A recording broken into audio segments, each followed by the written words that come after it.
As Taras mentioned, my name is Dave Campbell. I'm the lead Microsoft 365 consultant here at CompanyNet. I've been a Microsoft 365 consultant for many moons, without giving away my age. Started very much embedded in on-premise architecture, and then moving into the cloud, and then M365 primarily for the last number of years, as it's grown and gained traction. So today we're going to talk about Microsoft Teams, but just to embellish what Taras mentioned there, just to kind of highlight the CompanyNet are a business built around our experts, kind of driving real experience of working with, designing and adopting business solutions and the change that tends to encompass. When it comes to collaboration, we were there when it was SMB shares. We've grown and evolved through the modern ways of collaborating, built our expertise around SharePoint, and making SharePoint work for our customers and our partners. And then all the way through to the collaboration, modern collaboration with Microsoft Teams. We believe that the experience of end-to-end business change brings about the value in the projects that we've undertaken. So what we'll do is we'll step first into the agenda. So let me just click through to the next slide. So I want to talk briefly around the future of the workspace, about hybrid remote working and how Teams is integral to that. I then also want to give an overview of Teams and how Teams today offers true business functionality. I'll then step into the more important subject of adopting Teams.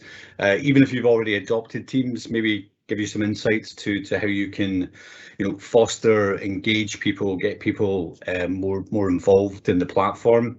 Which is really important. So, driving good communication, etc. And then finally, I'm going to talk a bit about Teams as a platform. So you may have heard of Teams as a platform.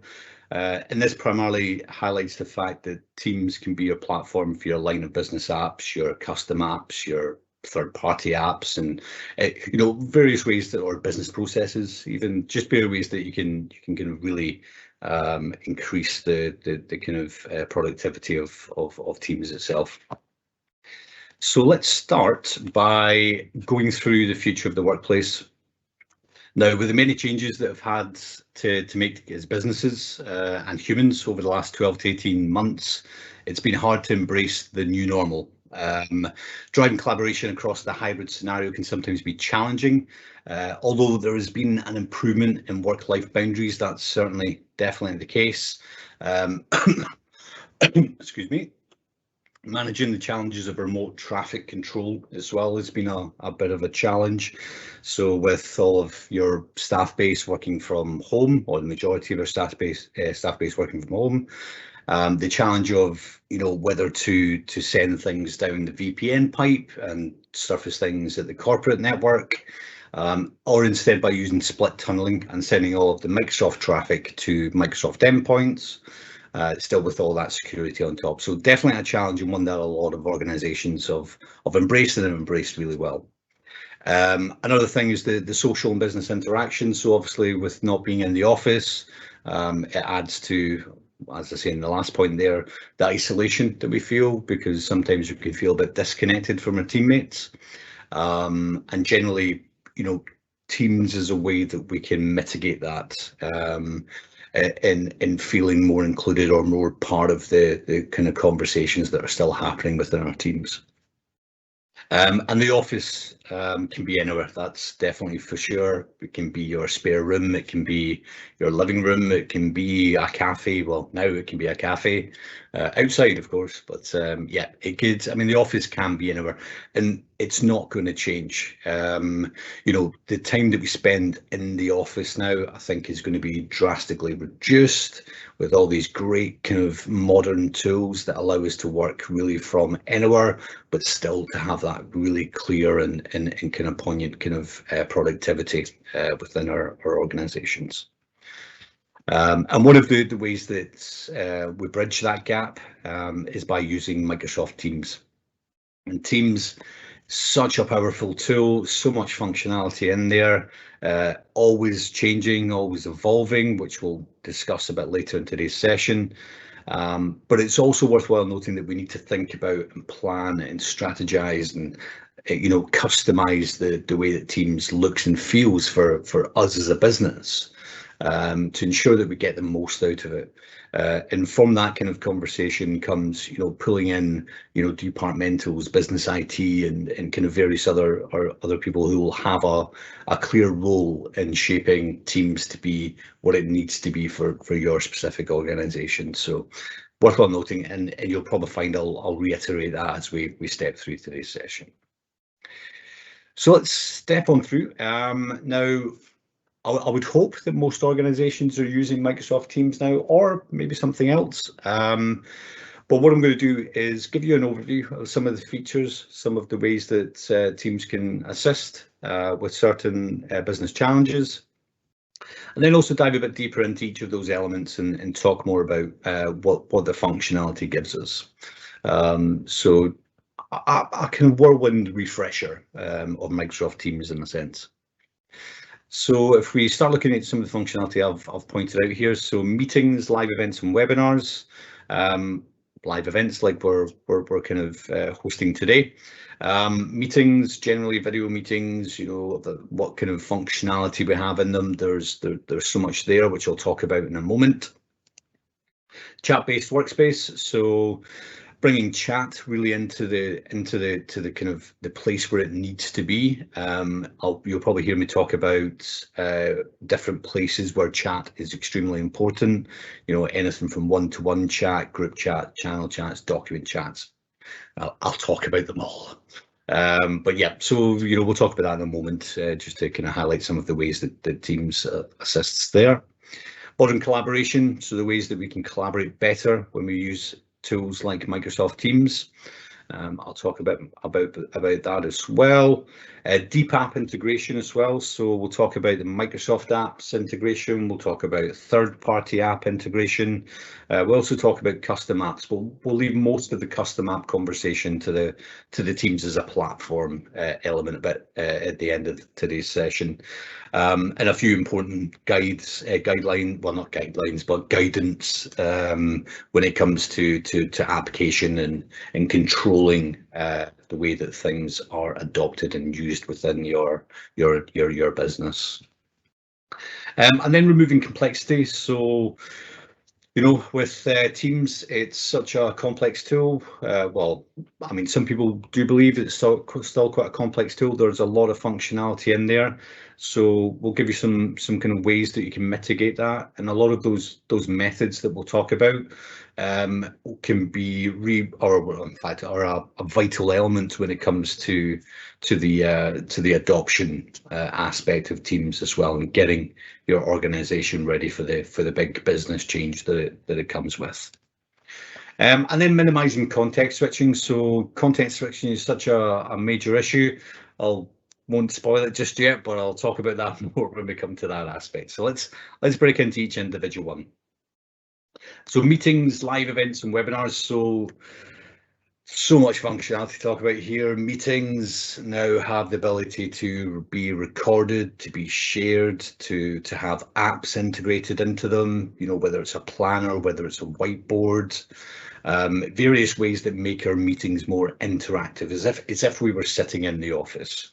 But we're still working from home, and great ways that they make that possible is with all the back-end technology that goes into the service itself, and all the constant tweaking and making things better. One of the examples of that is the new noise cancelling or noise suppression technology, which is user controlled or organization controlled. So I think it's generally a medium setting initially, which is usually good enough to cut out the lawnmowers in the background, or the kids breaking in during a news report, that kind of scenario.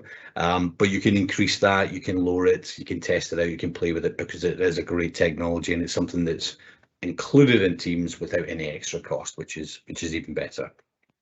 Live events, which we're doing today, gives the whole production aspect to it, so you can produce your content, queue up content, have multiple presenters, have one producer, multiple producers, One of the more recent changes that they're making to that is they're bringing in a separate production window so that, you know, the producer can have the production open in front of them, but can also have the live event there as well, so they can see what's happening. So it's a lot more kind of administration assistance there.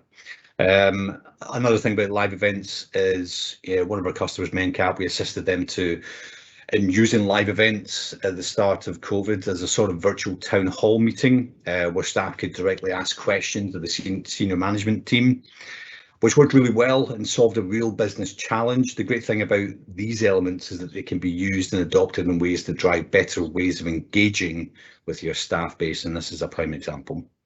And then breakout rooms as well is one of those things that is great because it allows you to, one of the great scenarios I like to look at is a classroom. So classrooms normally get grouped up and sent to do tasks. So in a virtual classroom, you can do that now exactly the same way by grouping people and send them off into their own mini meetings or breakout rooms, and setting time limits of when they come back into the main meeting to continue the conversation.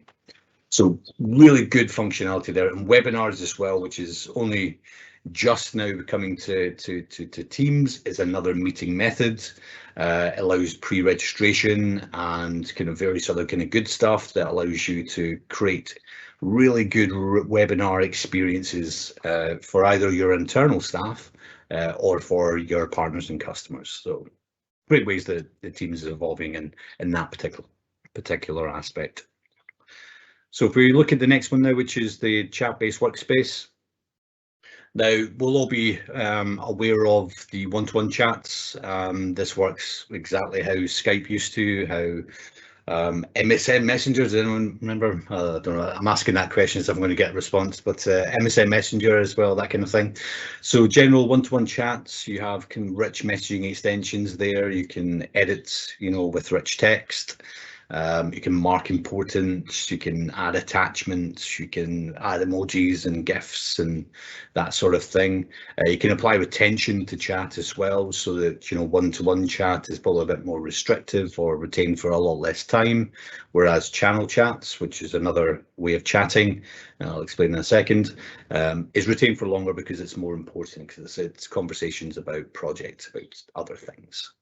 Or important things, business things. Other things are group chats. You can create group chats directly in your chat window. You know, so there's, you know, you can add internal users, guest users, external users into that chat functionality. Especially if you're federated with other organizations, it really makes it easy to open or begin chatting with anyone that you need to speak to.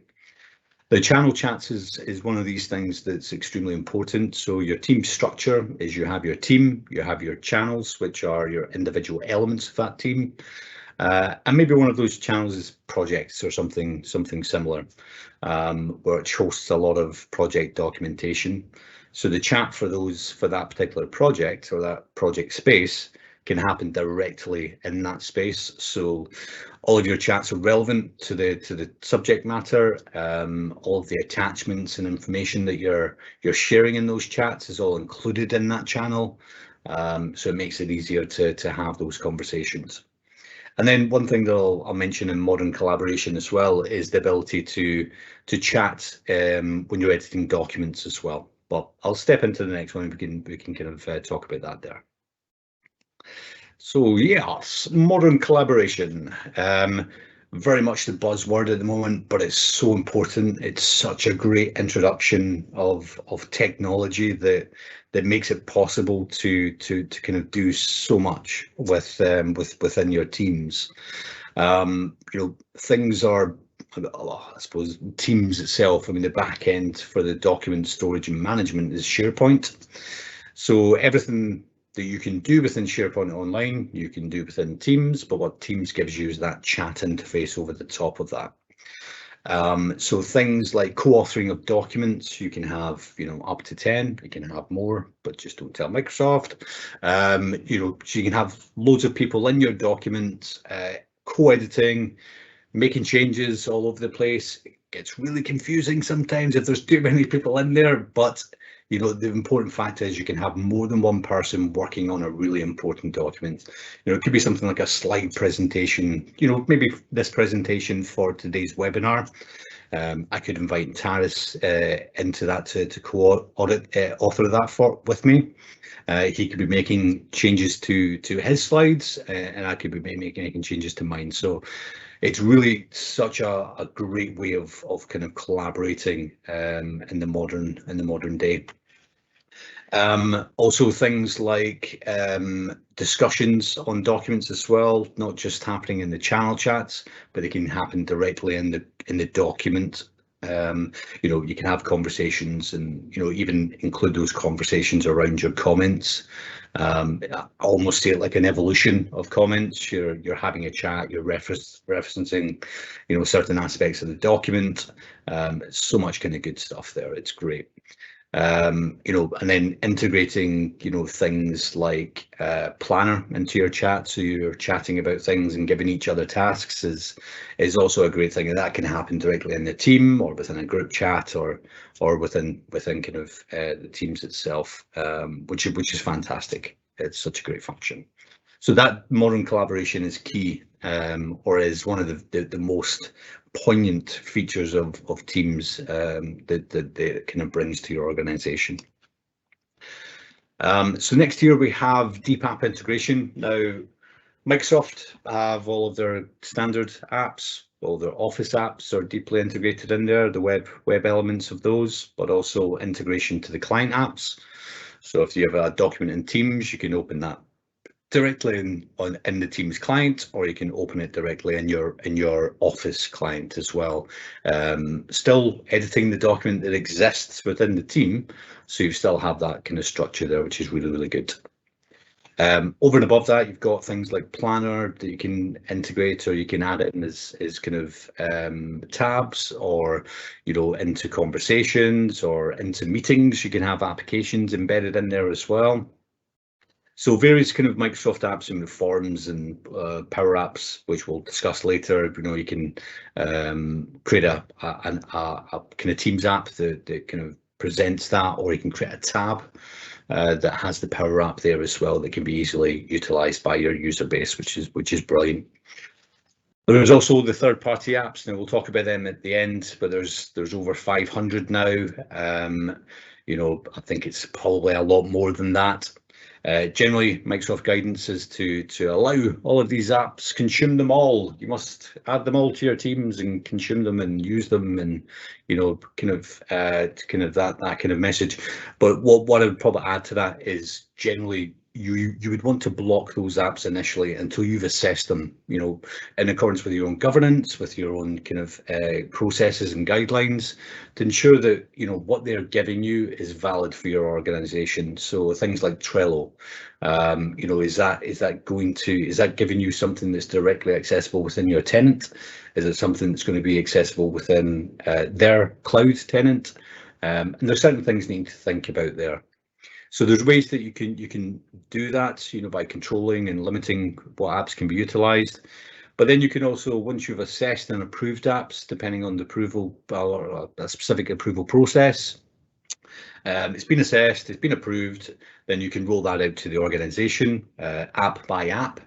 And that can generally be applied to all of your users, or to specific users that you specify. So it's as granular as that, and it gives you so much control over what you're allowing within your app management, and it's a lot less scary than making everything available and then having to worry about where the data is going, where it resides. I know we have a lot of M365 elements to cover that, but still you want to be thinking about that. So one of the important things to pass over today is that, you know, think about your third-party apps and think about how you want to manage them and how you want to roll them out.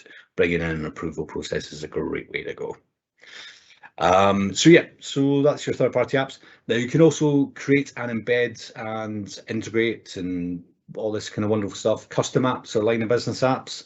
We'll talk about that at the end of today's session, which is probably going to be a bit more detail about how we can do that. Excellent. So the next one now is removing complexity. So I'll brush on this briefly because I'm going to talk about them a bit more later on during the adoption piece. But what you can do here to remove the complexity, and it's paramount in any adoption program, is introduce learning portals. And one of the great free tools that you can utilize is Microsoft 365 Learning Pathways. Gives you great training content, gives you all of the video content, the how-to guides, and all that kind of stuff for every element.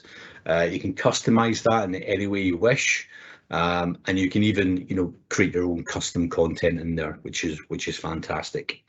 And that can be embedded directly in Teams as well, so that you have this app there that's automatically pinned to your left-hand rail. And is being consumed by your staff base, which is even better. And one of the other things coming down the pipeline here is Viva Learning as well. The Viva Learning still provides all that rich kind of training content, but one of the additions that Viva has is the ability to add in or I suppose integrate training content from third-party providers. So I keep forgetting the name. I think one of them is EDM, EDC. I can never remember, but there's lots of other things, or plural sites, isn't it? Plural site, yeah. Lots of kind of big kind of names out there that you can integrate directly into your Viva Learning. So you're got all your normal content, but then you've all this kind of other good stuff there as well. So yeah, we'll talk about them a bit more when we come to adoption, which is coming up shortly. And then the last one, they're minimizing context switching. So we've all been in that scenario where, someone has sent an email, but they've not included everybody in the team. It's got an attachment on it. Everybody's editing that attachment. There's numerous versions out there. It's not being edited directly in SharePoint. Someone's asking why they can't be involved. They're brought in, but they're given the wrong version.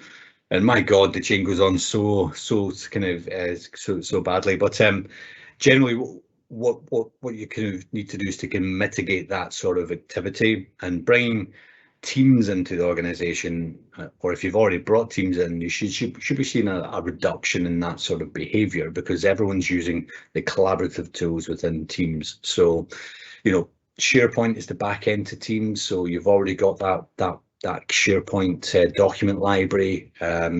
Maybe you've got some other kind of web part or web app content in there as well that can be surfaced in Teams. Yammer communities can be surfaced in Teams, so that you've always got the conversations there. You're getting alerted on any notifications there as well.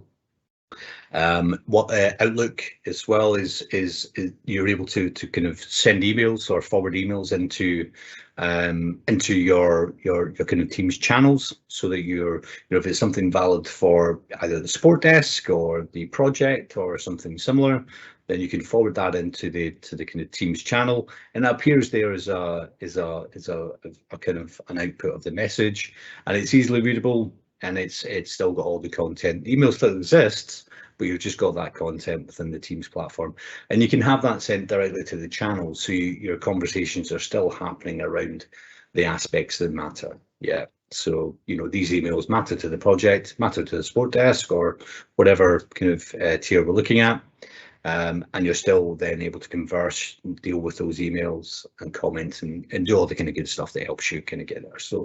So Teams really does help minimize and kind of brings everything together into the kind of one platform. I'm trying to avoid saying single pane of glass because I hate it, but I've said it, so I'll move on now. So the next topic here is Microsoft Teams adoption. Now this one's quite important, as you can imagine. Even if you're already using Teams, there are things that you need to think about if you've not already thought about them. And hopefully what we'll go through today is I'll talk about some of those scenarios and some of those aspects which should assist. So what we'll do is we'll briefly go through the topics again, and then we'll go into them in a bit more detail. So first and foremost, communication and planning. Now, communication and planning is key to any successful or success criteria. Letting people know what's coming, letting people planning for what's coming and that kind of stuff, it's all really important, and I'll talk about that in a moment. Driving business change. So what are the real business change elements that we're going to see here with bringing teams into the estate? How do we manage that? How do we kind of measure on that? All of these things need to be thought about, and you know, the old way of working, a lot of organizations still do it because it's hard to make that move to the modern way of working, or the modern workplace. And yeah, it's all about, you know, how we go about that. So yeah, I won't go to I'm ruining all the subtext here by telling you too much about it, but we'll kind of go into it in a bit more details in a moment or two. Champions Network can be called whatever you wish it to be called, but a Champions Network is another important factor. This is the idea of having experts or subject matter experts that are trained up, you know, internal staff members or externally hired staff members that are there to kind of assist your user base. So we'll talk about that as well in a moment. Education and learning portals. We've covered the introduction of those. We'll go a bit deeper into kind of what you can and can't do with them. More about the cans, obviously. Early adoption program, why it's important, what it does, what it means, what it encapsulates. We'll talk about that. And then ongoing evergreen awareness. So, you know, how do we keep teams up to date? How do we, you know, manage the numerous updates that are coming out? And then we'll also talk about a service that CompanyNet offer as well to kind of help you manage that. So we'll go over that very shortly. So let's go into communications and planning. You can see by my terrible icon usage here that I've just got a few speech bubbles there of examples of what this tends to be. So, you know, communicating that Microsoft Teams is coming or Microsoft Teams is here if you already have it, and, you know, reminding people about the functionality.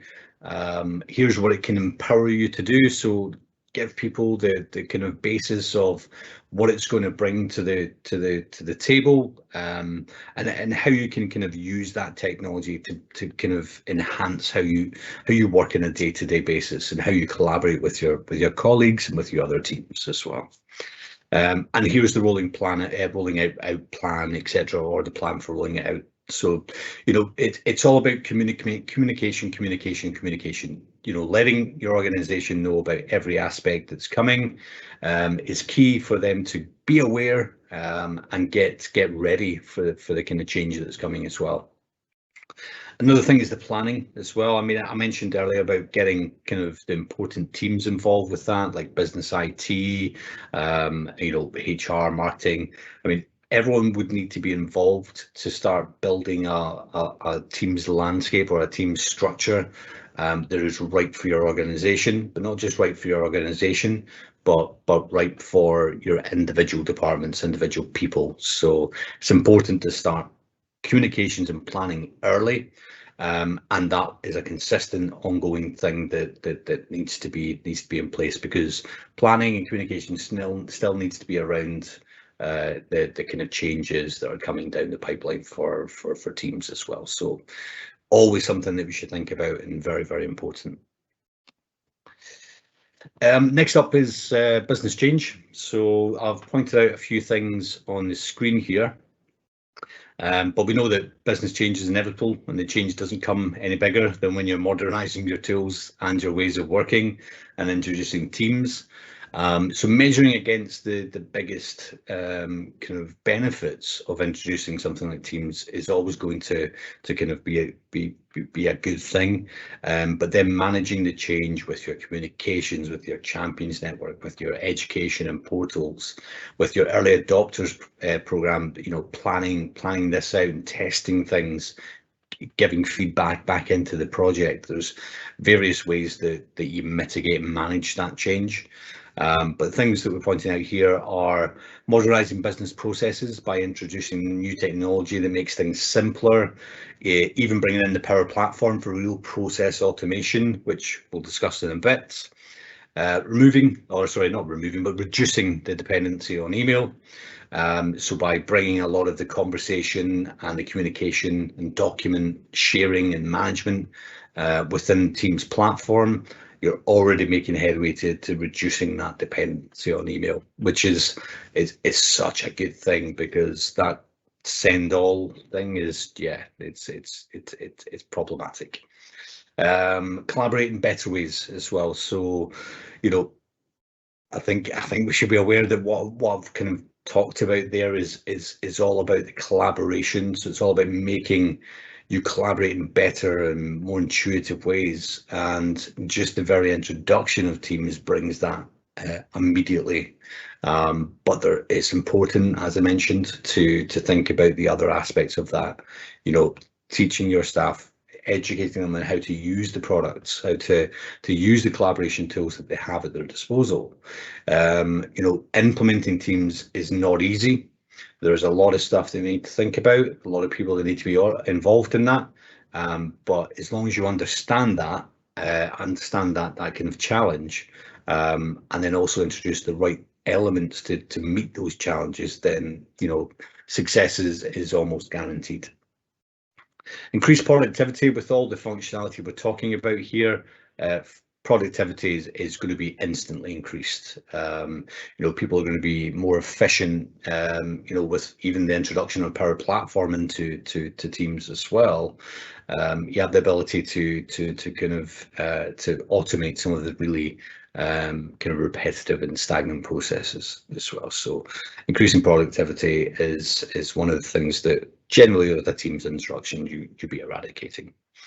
Not eradicating, increasing. And then improved remote capability. We've experienced that over the last 12 to 18 months. You know, everyone's been working from home.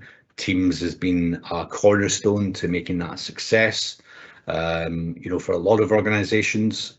And it's just one of these tools that's here, and it's here to stay, and it's evolving, it's changing, and it's only going to get better with time. So if we look next at the Champions Network, so as I mentioned, this is, you know, subject matter experts, not necessarily experts. Maybe they know a bit more about Teams, or they understand collaboration a bit better, Office on the web a bit better, Office apps for enterprise policy management better. They all are there to assist your user base with, you know, engaging, using Teams, getting used to the changes in Teams. One of the important things to kind of point out here is that you know, champions aren't just for the adoption. They're not just to get you started on Teams. They're a constant requirement throughout your entire Teams lifecycle, because Teams will always change. You'll always have people that are seeing the new function coming but don't quite know how it's going to work. Hopefully your communications have dealt with that aspect, but if they don't, then you have the ability to kind of approach a champion and kind of ask them some questions. And we've overseen the introduction of Sprint Leaders program at Scottish Water. Pretty much encapsulates the Champions Network methodology. Things like lunch and learn sessions, classroom training, one-to-one assistance. And ensures the message that the champions, or indeed the sprint leaders, are not just for the adoption of Teams, but are in place for the ongoing life cycle of the product. So as new teams or new employees begin to use it, you know, for example, new features are announced, as I mentioned, and brought into the tenant. It's definitely a long-term investment in your staff base that is an integral part of the success of Teams across your organisation.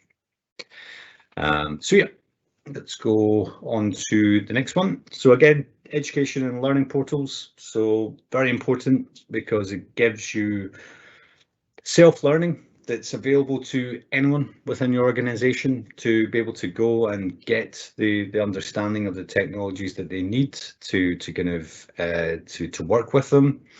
I've mentioned about learning pathways and how that can be integrated into Teams. You can even appify learning pathways as well. So that, you know, the important content is tabbed in an app. It's pinned to everyone's left-hand rail. Maybe it's called Get Started or something, Teams Help or something like that.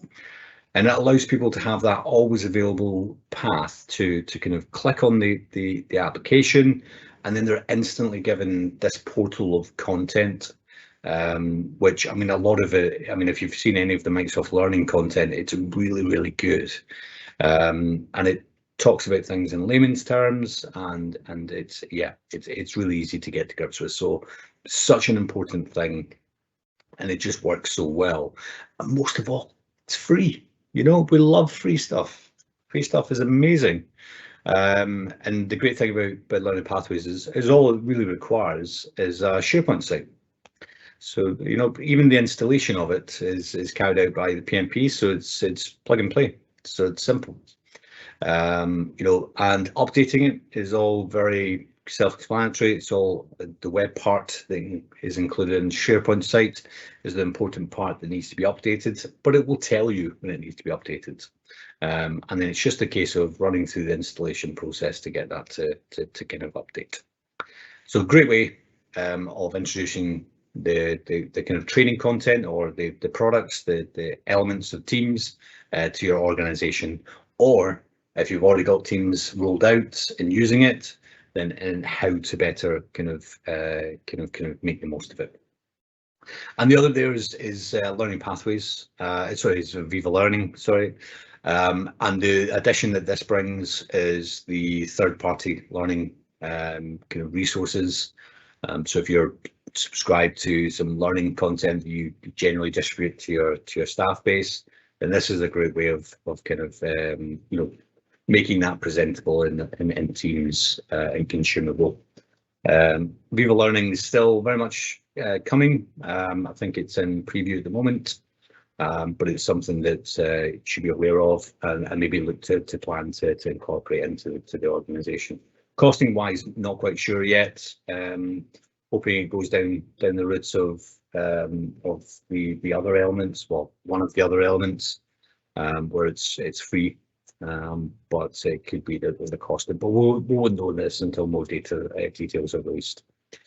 One of the important things to fact point out now is that if you've already adopted Teams, you know, there's things that maybe you didn't think about when you kind of roll Teams out. So things like M365 group management, things like naming conventions, and various kind of other things. It's never too late to bring these in. You know, there's some residual issues with certain aspects, so like certainly with a naming convention, but there's no limit to still, you know, controlling how your teams grows instead of organically letting it grow, which is a little bit scary because, you know, next you'll have a team that's been created for Billy Bob's you know, 50th birthday party or something like that. I don't know why I went for a Walton's name, but I did. We're there now. Okay, let's move on. But yeah, so, you know, thinking about these things, it's never too late. And it's really important to start building your structure of how, you know, how your groups, who can create groups, who can invite guests, what teams create, you know, contain sensitive data. And kind of one of the ways that we've kind of helped one of our customers, Scottish Water, with that is by introducing and assisting with building a provisioning app for Teams as well, which manages that risk element.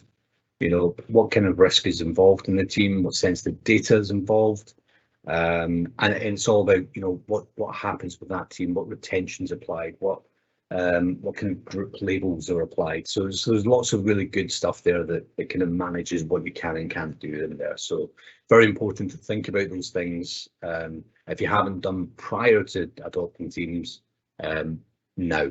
Yeah, so just to have some good policies and procedures in there, and it's definitely something that we can assist you with. So don't be afraid to reach out.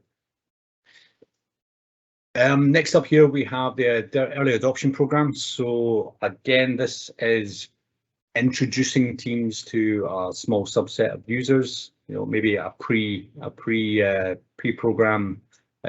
form, you know, questionnaire that's sent out to canvas what they're looking forward to, what they, you know, what functions they know about, what functions they don't know about, and then ongoing, you know, assessment of their experience during that adoption period, and that will play into the general velocity and magnitude of the rollout to everybody else.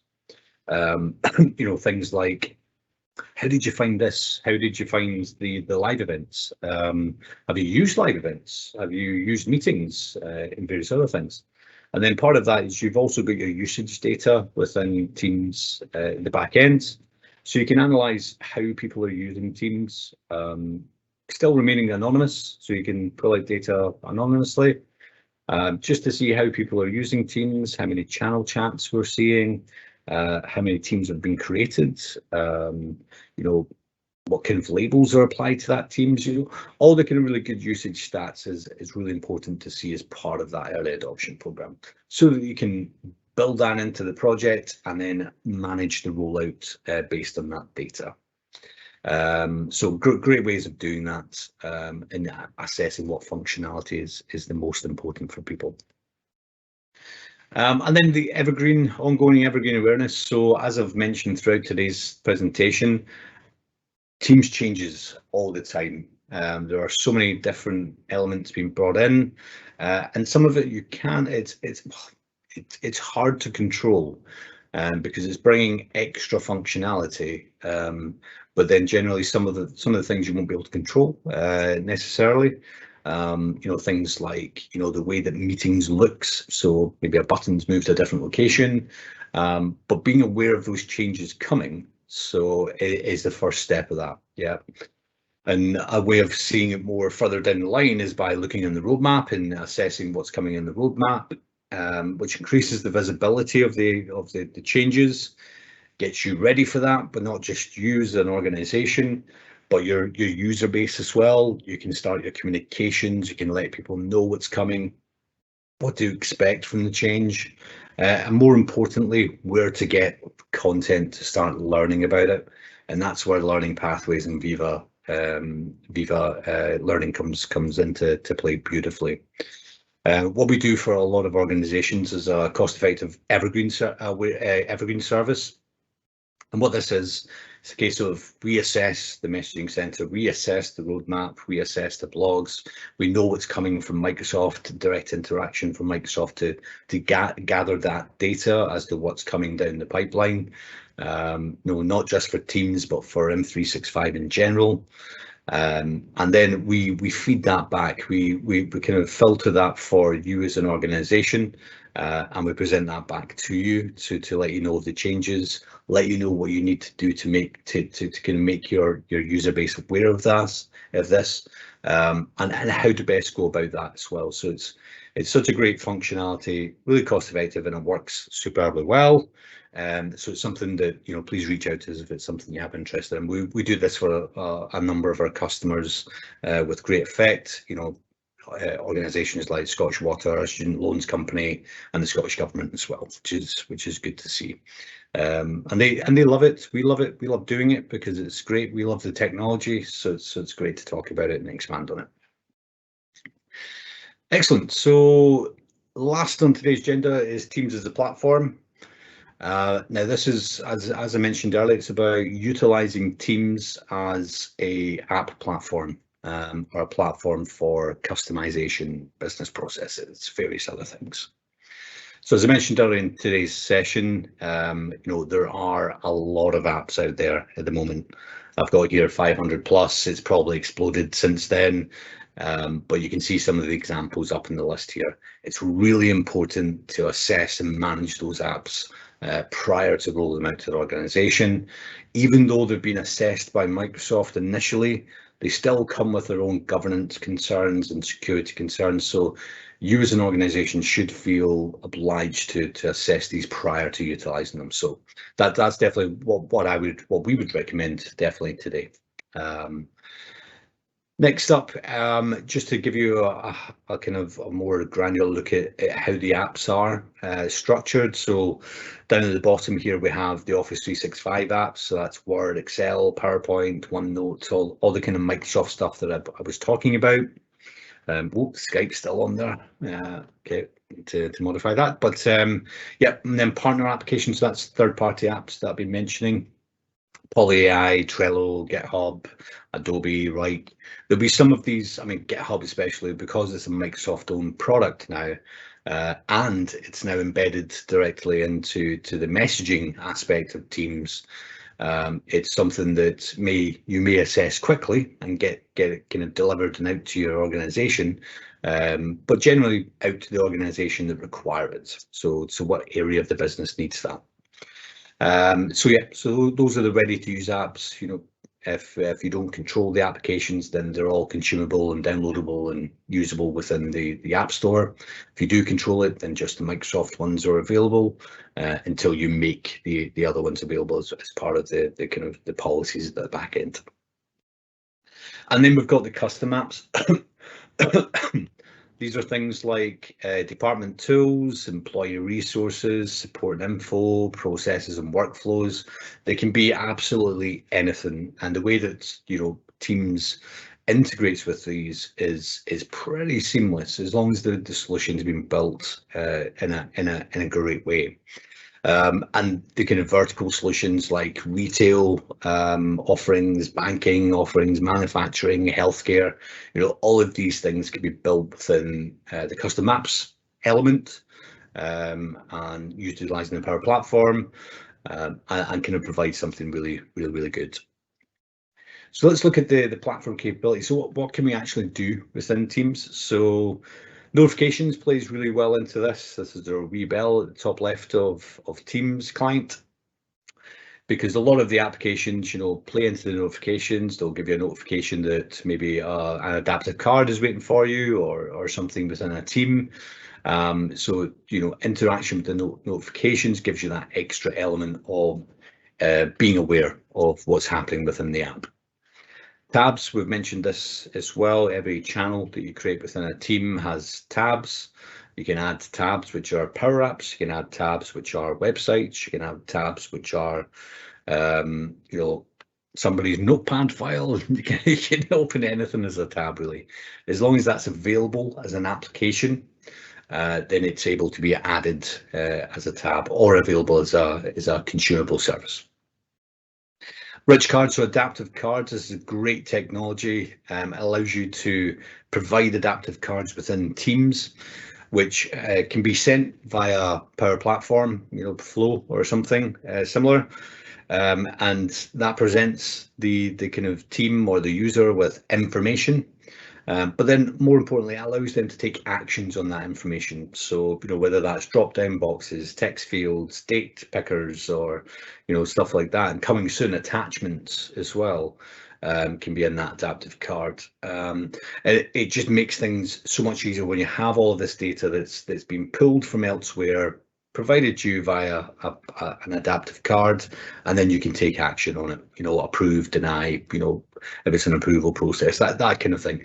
And one of the ways we see this working is it works really well within the Power App we built for Scotch Water, because it allows you to kind of, it's part of the approval process. So it allows you to see what's requesting to be approved, and you can then take actions based on that data or based on your own assessment, and then that feeds back into the second half of the process, which is carried out after the fact.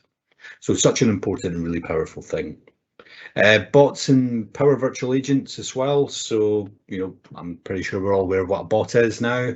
Allows us to kind of you know, ask questions, or a Q&A bot that provides us with, you know, answers to the questions that we ask it. We also have Power Virtual Agents as well, and now Power Virtual Agents within Teams, which is more cost effective than Power Virtual Agents as a service, and allows us to create structured bot conversations or conversational bots that can take people down a flow, can kickstart actions based on what the person is responding with. So it just makes things that much more intelligent and easily structured. Personal apps are apps that are installed within the personal context. Again, this is limited to the apps that are available, but generally you'd see things like tasks for planner and things like that. Graph API, which underpins absolutely everything within M365. Every aspect that we talk about can be manipulated and managed and you know, kind of controlled via the Graph API, which is great.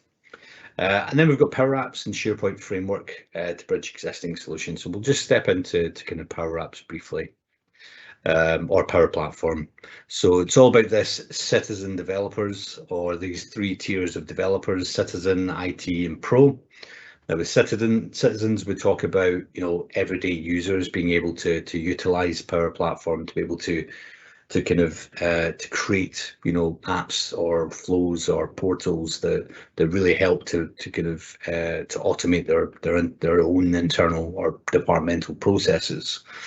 One of the things to mention here is, as much as that's a great thing, it still needs to be managed, still needs to be governed, and a lot of the tools that we kind of we like to talk about in regards to this, you know, is environment control, controlling which environment. So you have a clear environments path, you have a developing environment, you have a pre-production environment for testing, and then you have a production environment for when an app's ready to be rolled out. You know, this sort of approach really does help, you know, mitigate the app being released too early, and gives you that control and governance over it. Other things is having, if you're going to really develop a citizen developer house internally, think about how you're going to nurture your developers, get them interested in the product. And there's great tools and templates and apps out there that'll really allow you to do that. One of the great things from Microsoft is the starter kit as well, which allows you to build apps which govern and manage and, you know, do all of this stuff for you. So it's quite kind of good. So yeah, I mean, as I mentioned, this is all based on the Power Platform, which is Power Apps, Power Automate, Power BI in general. Power Apps is the user interface or the form-based app that is presented. You know, as I say, it can be pinned, can be, you know, to the left-hand rail, can be, you know, it can be tabbed, can be, you know, SharePoint embedded, can be anywhere that you want your users to consume it. Power BI for your deep analytics of all of the aspects of M365, pulling data directly in there, such an important thing. And then Power Automate as well, which is your business process flows. You know, whether you know your Power App is your front end, your Power Automate is there doing all the grunt work at the back end as well. So all of these tools make for such a powerful solution. I know that's such a kind of word to use for the Power Platform, but it is really clear. And having them within teams or building solutions that are built and consumed within teams is really simple to do from the basics, but then so powerful, and you know, increases productivity and you know, automates things for people. It's just such a great thing. I mean, I could probably go on about it all day, but we'll leave that for another webinar, because there's a lot that we could talk about around the Power Platform, which is great. But just to kind of finish up here, the Power Platform, use the Power Platform to work smarter in teams. So just a few examples here. Creating custom apps without code. Automate time-consuming tasks. I mean, a lot of this you've heard me say already. Integrate existing data, so that's on-premise sources or, you know, data from that already exists in the M365 ecosystem. And then you can share apps with everyone in your team as well. So, you know, you're really able to control and do whatever you kind of need to do with your apps themselves. And as I say, you know, as long as you have this structure in place, then these custom apps can be rolled out in teams in a kind of timely manner. They can be, you know, rolled out to a small subset of users. You know, you still have that management over the top of it. So hopefully you've enjoyed the session and the content that we've delivered today. I'm running slightly over, so I must apologise to Taras, but I'll hand back to Taras now, and thanks everyone for joining us. Great, thanks, Dave. So before we look at any questions that come in, I'd just like to thank you all for attending our event this morning. We're really keen to carry on conversation around Microsoft Teams with all of you. So if any of you have a particular requirement, do feel free to get in touch with us. We're at www.company-net.com. So let me just take a quick look at some of the questions here and put them to Dave and see what your response is. So Guy has written in with a comment rather than a question. We'll see how far you agree with this, Dave. Is that a good comment or a bad comment? So Microsoft apps fall under what IT people call crippleware, i.e. software that's deliberately limited so it's not easy to import or export information, which makes them of limited use. What do you think about that, Dave? What's your experience? I think that used to be the case. I think Microsoft now got to a point where that can no longer be the case because they need to integrate with all of this technology. They need to have all of this third-party support. And with the way that Microsoft Teams is expanding with its third-party support, you can see how, new management at Microsoft has changed its way of thinking. Instead of locking things down from a Microsoft perspective, it's embracing third-party partnerships. So I'm hoping that eradicates itself, but I do agree that used to be the case, but I'm hoping maybe it's slightly changed. Great. Let's see, what's the next question here? So Lawrence asks, are bots part of Teams or is that a third-party app? So bots, they're a funny one because bots require a bot service, which is an Azure element. So any bot that you create will have an Azure consumption. There's no ifs, no buts about that. But the way that bot can be presented, that can be consumed and delivered within Teams. So, you could create a Q&A bot that has a Q&A set using Q&A Maker at the Azure side. It presents the information in a chat bot that has a personality, it has all this kind of good stuff. But then you create an app out of that using a kind of a bit of JSON to create the front end. And then what that does is that then can be consumed in Teams. So you can have a Teams app down the left-hand side, maybe it's a Teams adoption bot or something like that. And what it does is it gives people the ability to click on that and then start asking some questions. Power Virtual Agents, on the other hand, again, still very service-led, so led from the service. But the Teams variation of that can be, consumed at a lot less cost. There's no Azure overhead to that. It's just a service. It's part of your license, and they can be consumed directly. I keep saying consumed. I do apologise. I'm not going to eat everything, I promise. But yeah, it can generally be used or seen and used within Teams. But hopefully that answers your question. Great. Sarah asks, you mentioned Microsoft Viva. We're not entirely clear what it is yet. We've heard it's an intranet replacement, but it looks like it's more than that. Yeah, Viva's a strange one because Viva in and of itself is different modules. So there's different elements that Viva encompass. So I keep forgetting the names for every one of the elements. I think Viva Connections is the intranet-based one, and then Viva Learning is the learning pathways-esque kind of consumption service.